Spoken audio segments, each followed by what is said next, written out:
Hello and welcome back. दोस्तों इस video में हम पढ़ेंगे आपका एग्ज़ाम सुपरवाइज़र, इसके लिए इम्पॉर्टेंट करंट अफेयर्स। ठीक है, एक पार्ट हमने पहले भी देखा, उसी का पार्ट सेकंड देख रहे हैं। ठीक है, उसी का पार्ट सेकंड देख रहे हैं। पार्ट फर्स्ट आपने नहीं देखा तो डिस्क्रिप्शन में मैं लिंक दे दूंगा, आप इस वीडियो के बाद में उसको भी देख सकते हैं। ठीक है, चलो जी, और हम पढ़ रहे हैं। ठीक है भाई, बता दिया अब क्या पढ़ रहे हैं। चलो भाई पढ़ते हैं। ठीक है, कुछ ये हमने देख लिए थे, सेफ्रॉन वगैरह, ये सारे जम्बूजू हो गया, लिथियम हो गया। Wait wait wait wait wait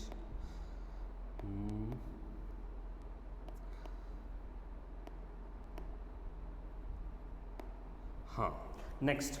अब देखो इसमें जो करंट अफेयर होंगे, इसमें कई आपके नेशनल, इसमें ज़्यादातर आपके जो करंट अफेयर हैं ये नेशनल करंट अफेयर्स हैं। ठीक है, नेशनल करंट अफेयर्स हैं। जम्मू एंड कश्मीर के करंट अफेयर इसमें कम हैं। चलो भाई अगला, Who is the current CEO of NITI Aayog? CEO of NITI Aayog आपको ये बताना है दोस्तों। चलिए आंसर करें। अरविंद सुब्रमण्यम, BVR सुब्रमण्यम, आदित्य मट्टू या फिर KV कामत। दोस्तों CEO, देखो नीति आयोग का आपको पता है national institute of transforming India, इसके चेयरपर्सन जो है वो प्रधानमंत्री खुद होते हैं, यानी कि मिस्टर मोदी इसके चेयरपर्सन हैं। ठीक है, और इसमें एक CEO भी होता है। CEO अगर आप देखेंगे तो वो कौन है? BVR सुब्रमण्यम जो है इसके। अच्छा मेरी एक बात समझ लेना, देखो जितने भी इम्पॉर्टेंट बॉडीज़ हैं ना हमारी, ऑर्गेनाइजेशंस हैं। ठीक है, ऑर्गेनाइजेशंस है जैसे कि इलेक्शन कमीशन, जैसे कि प्रेसिडेंट, जैसे कि PM। ठीक है, दैन उसके बाद में इलेक्शन कमीशन हो गया, दैन उसके बाद में नीति आयोग का चेयरपर्सन, राज्यसभा का चेयरपर्सन, लोकसभा का चेयरपर्सन। तो ये जो चेयरपर्सन होते हैं ये बहुत ज़्यादा इंपॉर्टेंट होते हैं, याद रखना। ठीक है, चलो भाई अगला सवाल है, which of the following is not a member of SAARC? Which of the following is not a member of SAARC? ठीक है जी, आपको बताना है सार्क। देखो पहले तो आपको सार्क का पता होना चाहिए, सार्क क्या होता है। देखो सार्क का मतलब क्या हो जाएगा आपका, हो जाएगा ये एक ऑर्गेनाइजेशन है, एसोसिएशन है, south Asian association for regional corporation. ठीक है, फॉर रीजनल कॉरपोरेशन कोऑपरेशन। ठीक है, आपसी सहयोग जो है, ठीक है, करेंगे साउथ एशियन एसोसिएशन। ठीक है, अब साउथ एशियन एसोसिएशन मतलब जो साउथ एशिया में आते हैं। ठीक है, इंडिया भी एशिया का पार्ट है और एशिया में भी साउथ एशिया का पार्ट है। ठीक है, तो आपको बताना है इसका मेंबर कौन नहीं है। थोड़ी बहुत डायरेक्शन भी पता होगी तो आप इसका आंसर दे सकते हैं बड़े आराम से। दोस्तों इसका आंसर है China. Because China is not the part of SAARC. China is not the part of SAARC.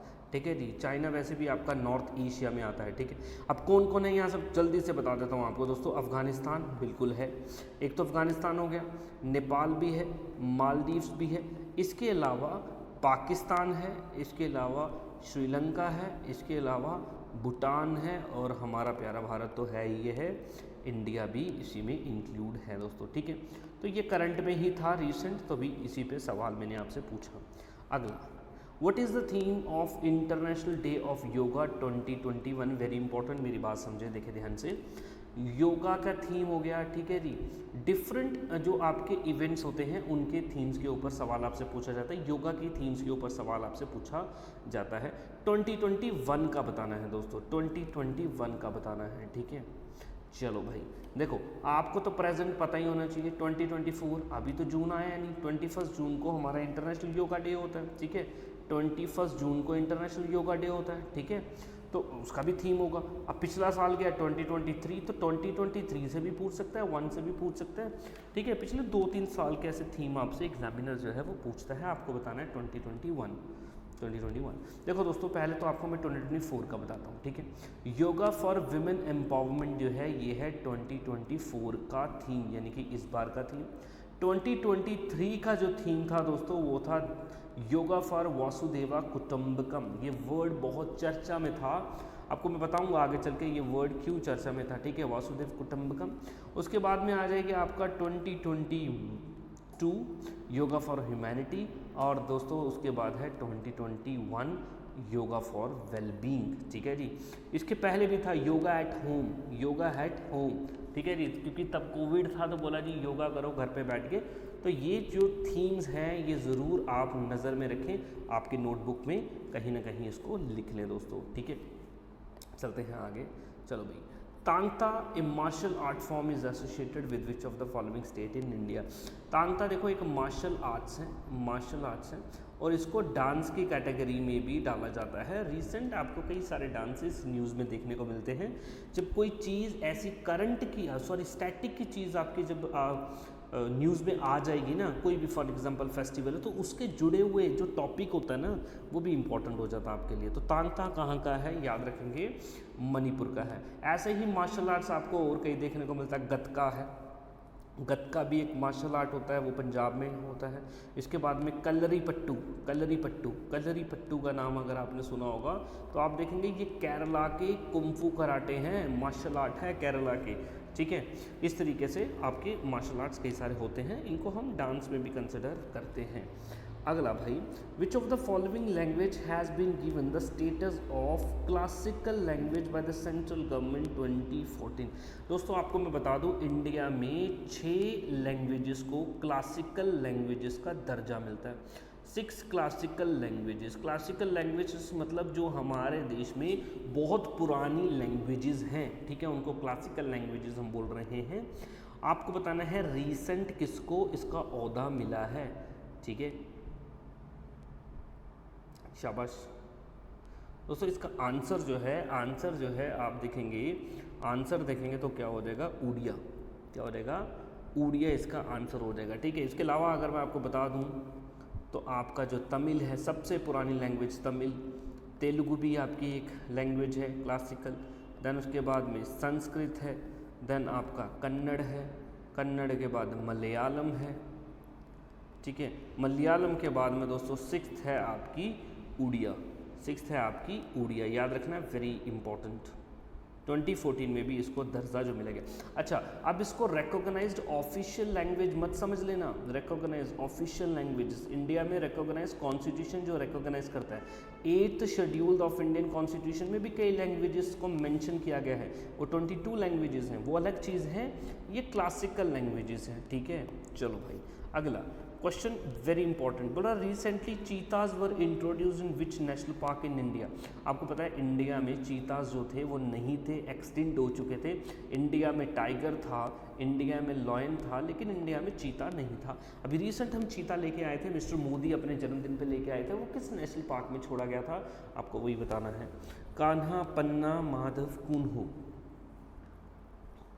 सोचे और आंसर करें, वेरी इंपॉर्टेंट,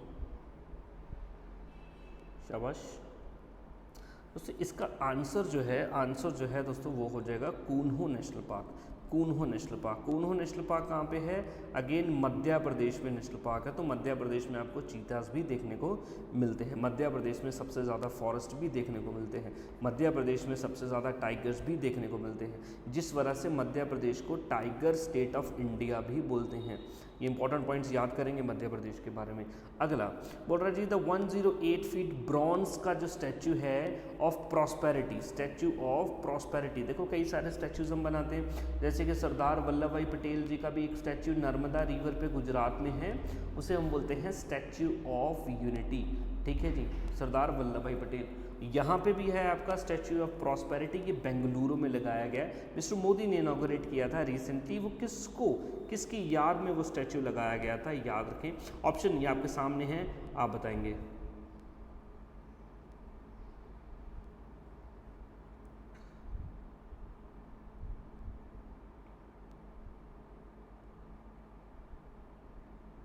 ठीक है, तो आंसर इसका हो जाएगा नाड प्रभु केम्पेगौड़ा। दोस्तों अगर मैं आपको एक बात बता दूं, अगर आप बेंगलुरु में जाते हैं ना, बेंगलुरु यानी कि कैपिटल ऑफ कर्नाटका, तो बेंगलुरु में आपको एक इंटरनेशनल एयरपोर्ट देखने को मिलता है। आप बेंगलुरु जाएंगे तो इसी एयरपोर्ट पे उतरेंगे, तो वो भी केम्पेगौड़ा इंटरनेशनल एयरपोर्ट है, याद रखना, ठीक है जी। तो ये नाड़ प्रभु केम्पेगौड़ा दोस्तों कौन है, ये विजयनगर एम्पायर जो हुआ ना हमारा, विजयनगर एम्पायर, ये कर्नाटका का वेरी फेमस एम्पायर हुआ विजयनगर एम्पायर। तो उस एम्पायर के अंडर एक फेमस गवर्नर रहे हैं, याद रखना, एक फेमस गवर्नर रहे हैं, मिलिट्री जनरल रहे हैं, याद रखना। और इन्हीं को बोला जाता है कि बेंगलुरु जो है इन्होंने ही फाउंड किया था, केम्पेगौड़ा नाड़ प्रभु, याद रखना, इंपॉर्टेंट है ये फिगर। अगला भाई, which of the following states has the honour of being India's first carbon free state. किस स्टेट को कार्बन फ्री स्टेट बोला गया है, आपका आंसर आप कमेंट में बताएं। दोस्तों आंसर है इसका हिमाचल प्रदेश। हिमाचल प्रदेश को कार्बन फ्री स्टेट जो है इसका दर्जा दिया गया है। अगला, Sulai honey got GI tag from which district in Jammu and Kashmir. Jammu and Kashmir में रिसेंट आपको कई आइटम्स को जीआई टैग जो है वो मिला है। आपको बताना ये सुलेई हनी जो है ये किस डिस्ट्रिक्ट में मिला है, आपको बताना रामबन, रियासी, डोडा या किश्तवाड़। दोस्तों आंसर इसका हो जाएगा रामबन। ठीक है जी, रामबन का हनी अलोंग विद रामबन का अनारदाना, अनारदाना इनको जीआई टैग मिला। दोस्तों कल भी हमने देखा किश्तवाड़ के सैफ्रॉन को जीआई टैग मिला, कठुआ के बसोली पेंटिंग्स को जीआई टैग मिला। ठीक है जी, रजौरी के आप देखेंगे चिकरी वुडक्राफ्ट, चिकरी वुडक्राफ्ट, इस आर्ट को आपको दोस्तों देखने को मिलते हैं डिफरेंट जीआई टैग्स। अगला, which country has hosted G20 summit 2023। देखो दोस्तों इंपॉर्टेंट है, पिछले साल का बहुत ज़्यादा इम्पॉर्टेंट इवेंट रहा है इंडिया में भी, इंडिया में भी बहुत ज़्यादा इम्पॉर्टेंट इवेंट रहा है G20 समिट। तो ये कहाँ पे हुआ है आपको बताना है, कहाँ पे हुई थी, अमेरिका, इंडिया, फ्रांस या फिर जर्मनी। शाबाश, आंसर जो हो जाएगा दोस्तों आपका इंडिया। दोस्तों इंडिया ने ही होस्ट किया था G20 समिट को, 2023 की जो समिट थी उसको। ठीक है, चलते हैं आगे। अगला बोल रहा जी, रिसेंटली आपको देखने को मिला होगा कि गुजरात में जो धोलावीरा एक जगह है वो न्यूज़ में थी।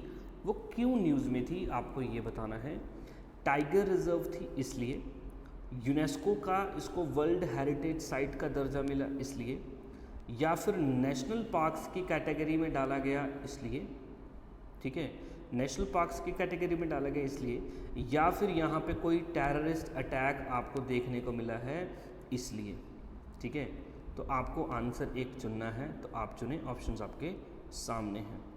ठीक है दोस्तों, तो मैं आपको सिंपली बताऊं, रिसेंटली धोलावीरा जो है यूनेस्को की इम्पोर्टेंट साइट का दर्जा जो है ये इनको मिल गया। ठीक है जी, यूनेस्को की साइट का दर्जा इनको मिल गया। ठीक है, चलो अब आगे और भी सवाल है सर। हाँ आ गया, बोलो जी धोलावीरा को यूनेस्को की साइट में डाला, बिल्कुल जी ठीक है।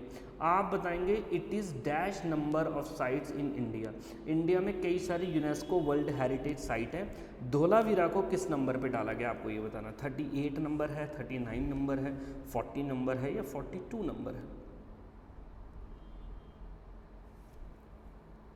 सोचें और आंसर करें। दोस्तों इसका आंसर जो हो जाएगा, आंसर हो जाएगा 40। ठीक है, आंसर क्या हो जाएगा दोस्तों 40। और अगर आपसे मैं पूछूं कि total number of UNESCO sites, ठीक है जी, United Nation Educational Scientific and Cultural Organization की कितनी टोटल नंबर ऑफ साइट्स हैं आपको ये बताना है। चलो भाई ये क्वेश्चन भी है यहाँ पे, total UNESCO sites in India are there, कितनी साइट्स हैं, चलें शाबाश।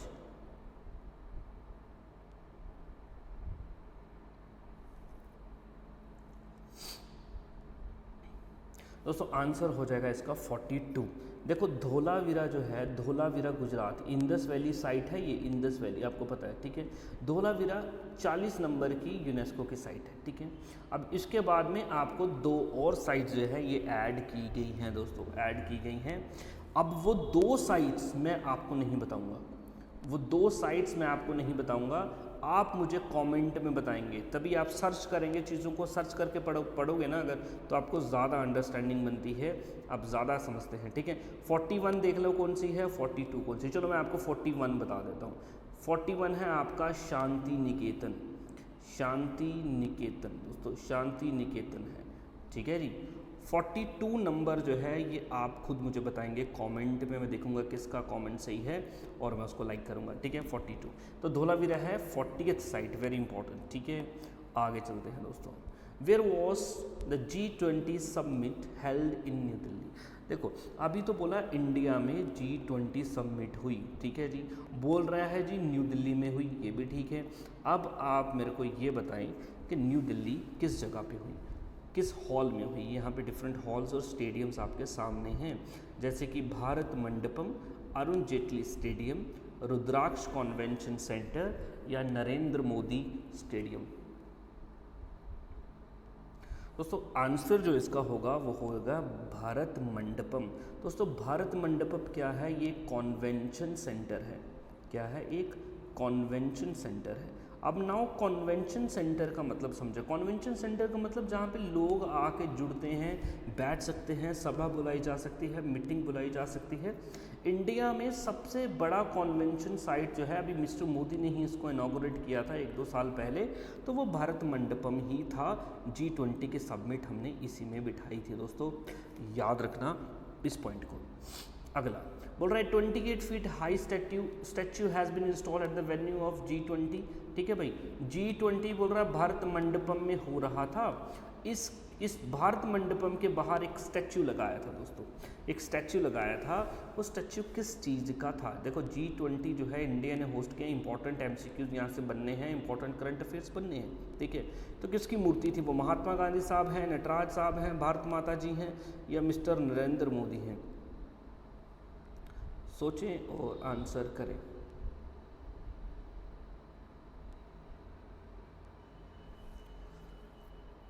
दोस्तों आंसर हो जाएगा नटराज। ठीक है, नटराज कौन है? डांसिंग शिवा जो है ना, डांसिंग शिवा जो है, ठीक है, इसी को आप नटराज बोलते हैं। अगर आपने नहीं देखा है तो प्लीज़ सर्च करके इमेज देखें नटराज की।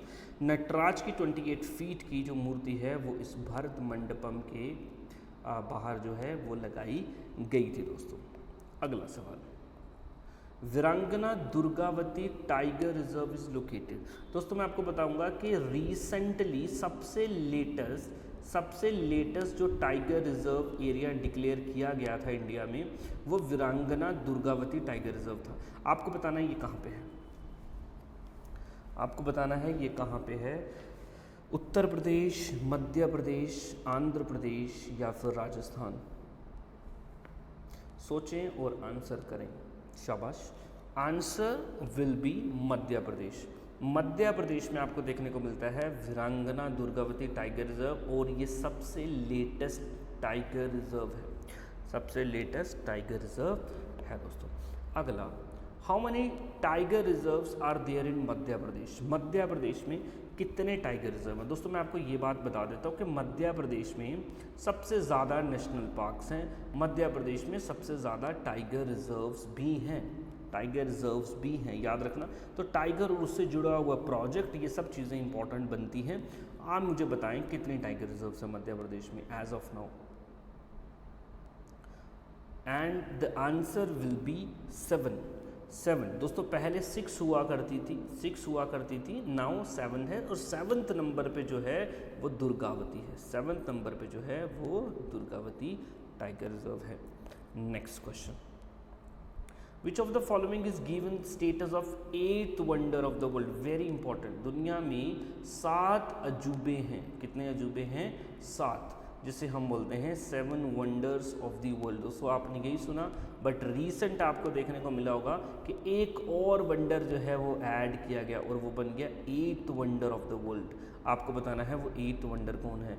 धोलावीरा है, स्टैच्यू ऑफ यूनिटी है, अंगकोर वॉट ये एक मंदिर है, ठीक है, टेम्पल है, और या फिर बुर्ज खलीफा दुबई की बिल्डिंग है। आपको पता है दोस्तों, स्टैच्यू ऑफ यूनिटी भी पता है, इंडस वैली की साइट धोलावीरा है, इसके बारे में आपको पता है दोस्तों। एक ऑप्शन चुनना है, चुनिए। Answer will B Angkor what. दोस्तों अंगकोर वॉट मैं आपको बता दूं एक टेम्पल है, और ये टेम्पल कहाँ पे है? कंबोडिया में है दोस्तों। टेम्पल कहाँ पे है? कंबोडिया में, और इस टेम्पल को 8th वंडर जो है वो बनाया गया है दोस्तों। Next, Ram Mandir in Ayodhya has been build in which style of architecture? देखो वैसे तो राम मंदिर पे कोई सवाल आपसे नहीं पूछा जाएगा, ठीक है, लेकिन इसका स्टाइल ऑफ आर्किटेक्चर पे में भी आपसे सवाल पूछा जा सकता है। देखो जो भी टेम्पल बनाया जाता है दोस्तों, तो वो कोई ना कोई स्टाइल ऑफ आर्किटेक्चर में बनाया जाता है, जिसे हम बोलते हैं टेम्पल स्टाइल आर्किटेक्चर, ठीक है। ऐसा नहीं कि मुंह उठाया कैसे भी बना दिया, ठीक है। तो कई तरीके के आर्ट एंड कल्चर से जुड़ा हुआ ये सवाल है।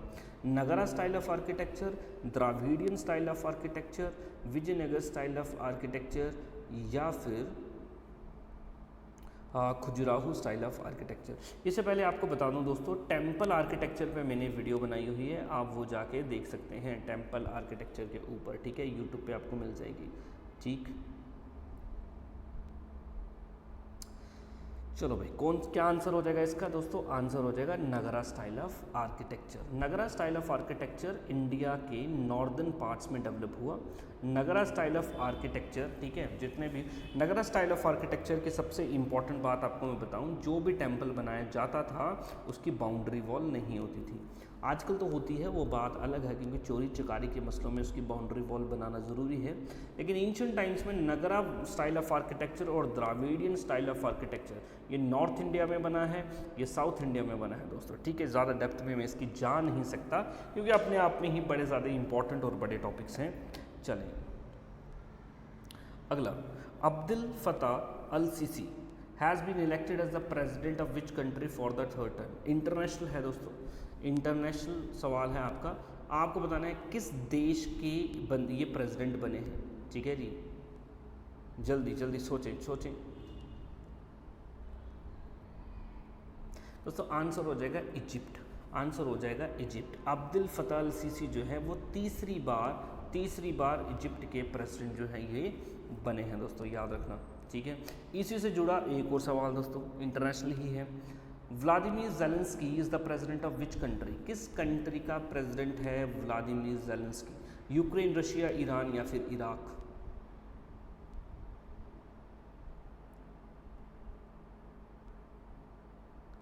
दोस्तों आंसर हो जाएगा यूक्रेन। ठीक है, रशिया का तो आपको पता ही है, व्लादिमीर पुतिन। नेक्स्ट दोस्तों अगला, कोविशील्ड वैक्सीन फॉर कोविड-19। दोस्तों आपको पता है कोविड-19, ठीक है, जब आया था, वायरस था, तो इसकी कई सारी वैक्सीन जो है ये बनाई गई दोस्तों। ठीक है, कोवैक्सीन बनी आपकी, कोविशील्ड बनी। आपको बताना है कि किस इंडियन कंपनी ने प्रिपेयर की थी। ठीक है, AstraZeneca, serum institute of India private limited, Bharat biotech, none, इनमें से कोई भी नहीं। आंसर हो जाएगा दोस्तों ये serum institute of Indian private limited. अभी रिसेंटली ये बहुत ज़्यादा न्यूज़ में घूम रही थी।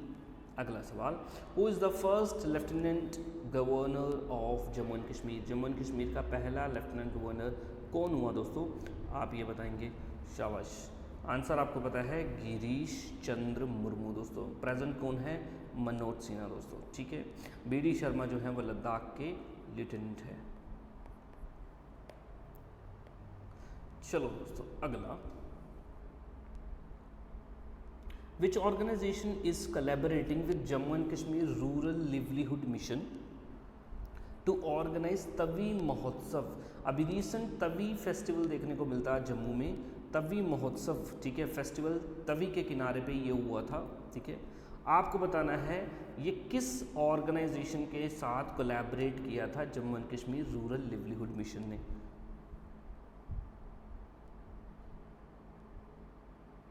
जम्मू यूनिवर्सिटी के साथ, अमर महल म्यूजियम एंड लाइब्रेरी के साथ, self help group from Jammu, Samba, Udhampur district या फिर नन, इनमें से कोई भी नहीं। दोस्तों आंसर हो जाएगा अमर महल म्यूजियम एंड लाइब्रेरी दोस्तों, और इन्हीं के प्रेमिसेस में ही ये हो रहा था। ठीक है, फेस्टिवल जो था। नेक्स्ट,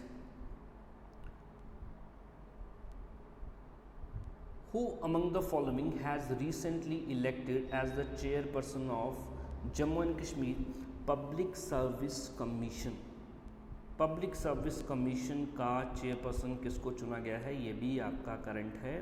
आपके लिए मैं एक अलग से वीडियो लेके आऊँगा, वो लेके आऊँगा चेयरपर्सन्स पे, इम्पॉर्टेंट चेयरपर्सन्स पे आपके लिए वीडियो लेके आऊँगा जल्दी दोस्तों, उसको आप पढ़ेंगे। ठीक है, तो ये कौन होगा? JKPSC के चेयरपर्सन कौन है? वो है दोस्तों AK चौधरी। वो कौन है? AK चौधरी।